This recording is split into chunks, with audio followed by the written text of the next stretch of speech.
레위기 한 장. 여호와께서는 성막에서 모세를 불러 이스라엘 백성에게 다음과 같은 명령을 전하라고 말씀하셨다.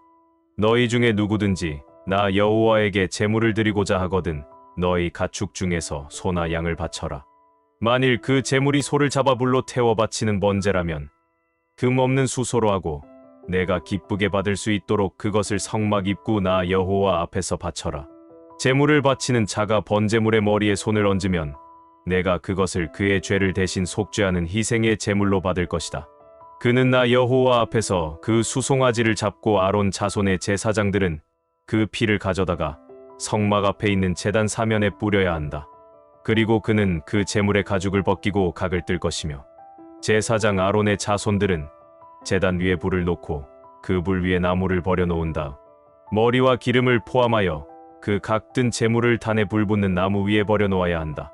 그리고 그 사람은 내장과 다리를 물로 씻을 것이며 제사장은 그 모든 제물을 단 위에서 불로 태워야 한다. 이것은 물로 태우는 화제이며 나 여호와를 기쁘게 하는 향기이다. 만일 그 제물이 양이나 염소를 잡아 불로 태워 바치는 번제라면 그것은 금 없는 수컷이어야 한다. 그 제물을 가지고 온 사람은 나 여호와 앞 제단 북쪽에서 그 짐승을 잡아야 하며 아론의 자손 제사장들은 그 피를 단 사면에 뿌려야 한다. 그리고 그는 그 짐승의 각을 뜨고 제사장들은 머리와 기름을 포함하여 각 뜬 그 제물을 단에 불 붙는 나무 위에 버려 놓아야 한다. 또 그 사람은 내장과 다리를 물로 씻어야 하며 제사장은 그 모든 제물을 단 위에서 불로 태워야 한다. 이것은 불로 태우는 화제이며 나 여호와를 기쁘게 하는 향기이다. 만일 나 여호와에게 드리는 제물이 새를 불로 태워 바치는 번제이면 그것은 산비둘기나 집비둘기 새끼여야 한다. 제사장은 그것을 단으로 가지고 가서 목을 비틀어 끊고 그 머리를 단 위에서 불태우고 그 피를 단 곁에 흘릴 것이며 멱통과 내장은 제거하여 제단 동쪽에 재버리는 곳에 던져야 한다. 그리고 그는 그 새 날개를 잡고 몸을 완전히 떼어내지 말고 찢어서 그것을 단에 불 붙는 나무 위에서 태워야 한다. 이것은 물로 태우는 화제이며 나 여호와를 기쁘게 하는 향기이다. 요한복음 20장. 안식일 다음날 이른 새벽, 아직 어두울 때에 막달라 마리아가 무덤에 가서 보니 무덤을 막았던 돌이 옮겨져 있었다. 마리아는 시몬 베드로와 예수님이 사랑하시던 제자에게 달려가 누가 주님을 무덤에서 가져갔는데 어디에 두었는지 모르겠어요 하였다. 그래서 베드로와 다른 제자가 무덤을 향해 떠났다. 두 사람이 함께 달려갔으나 베드로보다 다른 제자가 먼저 무덤에 도착하였다.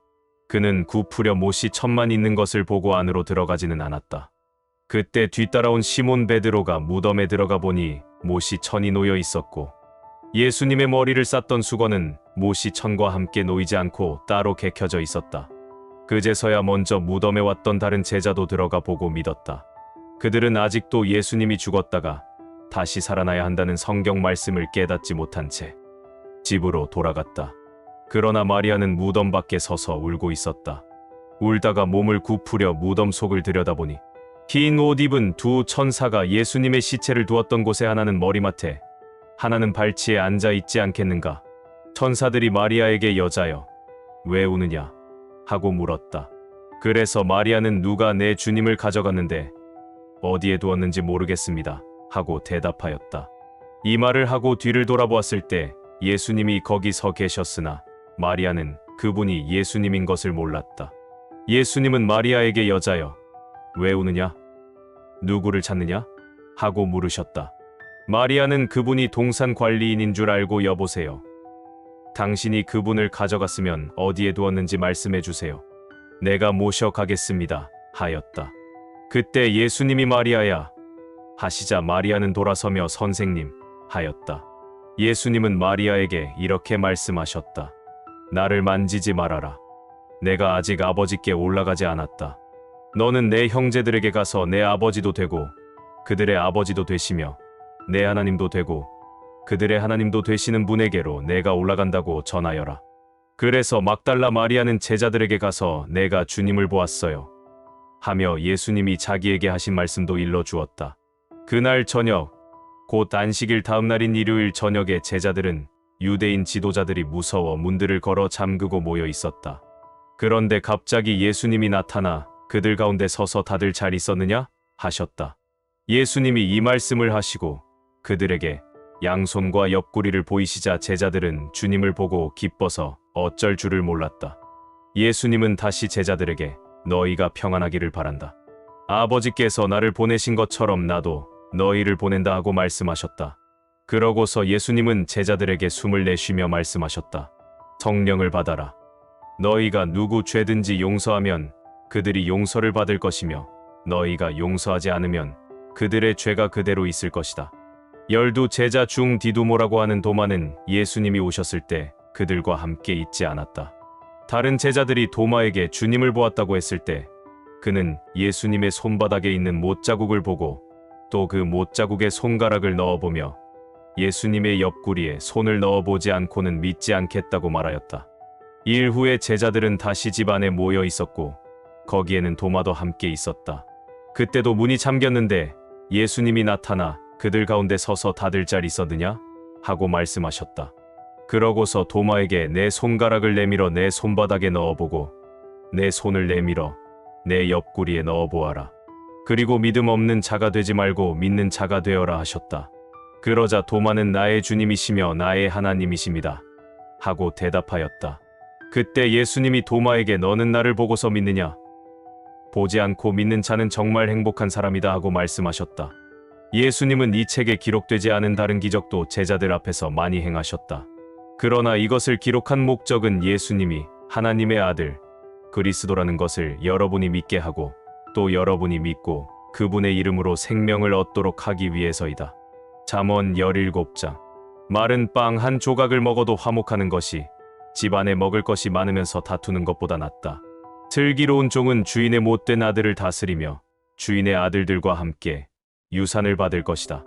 불은 은과 금을 연단하지만 여호와는 사람의 마음을 연단하신다. 악인은 악한 말을 잘 듣고 거짓말쟁이는 거짓말에 귀를 기울인다. 가난한 사람을 조롱하는 것은 그를 지으신 하나님을 모욕하는 것이다. 남의 불행을 보고 기뻐하는 자는 형벌을 면치 못할 것이다. 손자는 노인의 면류관이며 부모는 자식의 자랑이다. 분에 넘치는 말도 미련한 자에게 어울리지 않는데 거짓말이 점잖은 사람에게 어떻게 어울리겠는가? 어떤 사람은 뇌물을 마법처럼 생각하여 그것이면 무엇이든지 할 수 있다고 믿는다. 허물을 덮어주는 사람은 사랑을 추구하는 자이며 그것을 거듭말하는 사람은 친한 친구를 이간하는 자이다. 총명한 사람에게는 한마디의 꾸지람이 미련한 자에게 매 100대를 때리는 것보다 더욱 뼈저리게 느껴진다. 악한 자는 반역을 일삼고 있으니 잔인한 처벌을 면치 못할 것이다. 어리석은 일에 미쳐 날뛰는 바보를 만나는 것보다 차라리 새끼를 빼앗긴 어미 곰을 만나는 것이 더 안전하다. 누구든지 선을 악으로 갚으면 악이 그의 집을 떠나지 않을 것이다. 다툼은 댐에 물이 새는 것처럼 사소한 데서 시작된다. 그러므로 싸움이 벌어지기 전에 미리 시비를 그치는 것이 좋다. 악인을 의로운 사람으로 취급하는 자와 의로운 사람을 죄인처럼 취급하는 자를 여호와께서는 다같이 미워하신다. 지각 없는 바보가 돈으로 지혜를 사겠다는 것이 얼마나 어리석은 일인가? 변함없이 서로 사랑하는 것이 친구이며 위급할 때 서로 돕는 것이 형제이다. 남의 빚 보증을 서는 자는 지혜가 없는 사람이다. 다투기를 좋아하는 사람은 죄를 사랑하는 자이며 부를 자랑하듯 대문을 높이는 사람은 패망을 스스로 불러들이는 자이다. 마음이 비뚤어진 자는 좋은 것을 기대할 수 없고 함부로 혀를 놀리는 자는 언제나 어려운 일을 당하게 된다. 미련한 자식을 둔 부모는 근심이 있을 뿐 아무런 낙이 없다. 마음의 즐거움은 좋은 약이 되어도 마음의 근심은 뼈를 마르게 한다. 악인은 몰래 뇌물을 받고 모든 일을 정당하게 처리하지 않는다. 총명한 사람은 지혜로운 일을 추구하지만 미련한 자는 온갖 잡다한 것에 눈길을 돌린다. 미련한 아들은 그의 아버지에게 근심이 되고 그의 어머니에게 고통이 된다.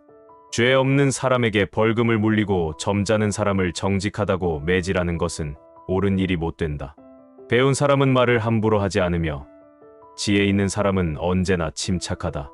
미련한 사람도 가만히 있으면 지혜로운 자로 여기고 입을 다물고 있으면 지성인 취급을 받는다. 빌립보서 4장. 내가 사랑하고 그리워하는 형제 여러분, 여러분은 나의 기쁨이며 면류관입니다. 그러므로 여러분은 주님 안에 굳게 서십시오. 유오디아와 순두계 두 사람에게 권합니다. 주님 안에서 사이좋게 지내십시오. 그리고 나의 신실한 동역자인 여러분도 이 여자들을 도와주십시오. 그들은 클레멘트와 나의 다른 동역자들과 함께 기쁜 소식을 전하는 일에 나와 함께 수고한 사람들입니다. 그들의 이름은 이미 생명책에 기록되어 있습니다. 여러분은 주님 안에서 항상 기뻐하십시오. 내가 다시 말합니다. 기뻐하십시오. 모든 사람을 너그럽게 대하십시오. 주님께서 오실 날이 가까웠습니다. 아무것도 염려하지 말고 모든 일에 기도와 간구로 여러분이 필요로 하는 것을 감사하는 마음으로 하나님께 말씀드리십시오. 그러면 도저히 상상도 할 수 없는 하나님의 놀라운 평안이 그리스도 예수님 안에서 여러분의 마음과 생각을 지켜줄 것입니다. 형제 여러분, 끝으로 말합니다. 여러분은 참되고 고상하고 옳고 순결하고 사랑스럽고 칭찬할 만한 것이 무엇이든 거기에 미덕이 있고 찬사를 보낼 만한 것이 있다면 그것들을 생각하십시오. 또 여러분이 내게서 배우고 받고 듣고 본 것을 실천하십시오. 그러면 평화의 하나님이 여러분과 함께 하실 것입니다. 여러분이 나에 대하여 다시 관심을 갖게 되어 나는 주님 안에서 크게 기뻐합니다. 여러분이 물질로 나를 돕겠다는 생각은 가지고 있었지만 그럴 기회가 없었습니다. 내가 가난하기 때문에 이런 말을 하는 것이 아닙니다. 나는 어떤 형편에서도 스스로 만족하는 법을 배웠습니다. 나는 가난하게 사는 법도 알고 부유하게 사는 법도 압니다. 배가 부르건 고프건 부유하게 살건 가난하게 살건 그 어떤 경우에도 스스로 만족하게 생각하는 비결을 배웠습니다. 나에게 능력 주시는 분 안에서 나는 모든 것을 할 수 있습니다. 그러나 여러분이 어려움을 당하고 나를 도와준 것은 정말 잘한 일이었습니다. 빌립보 사람 여러분, 여러분도 잘 알고 있겠지만 내가 기쁜 소식을 전하던 초기에 마케도니아를 떠날 때 서로 도움을 주고받은 교회는 여러분밖에 없습니다. 그리고 내가 데살로니가에 있을 때에도 여러분은 한두 차례 나에게 필요한 것을 보내주었습니다. 내가 선물을 바라는 것이 아니라 오히려 여러분에게 유익이 돌아가기를 바라는 것입니다. 나는 여러분에게 모든 것을 받아 넉넉합니다. 여러분이 에바브로디도 편에 보낸 것을 받아서 풍족하게 살고 있습니다. 여러분이 보낸 선물은 하나님께서 기쁘게 받으실 향기로운 제물입니다. 나의 하나님이 그리스도 예수님을 통해 영광 가운데서 그의 풍성함으로 여러분에게 필요한 모든 것을 넘치게 채워주실 것입니다. 하나님 우리 아버지께 길이길이 영광이 있기를 바랍니다. 아멘. 그리스도 예수님을 믿는 모든 성도들에게 문안해 주십시오.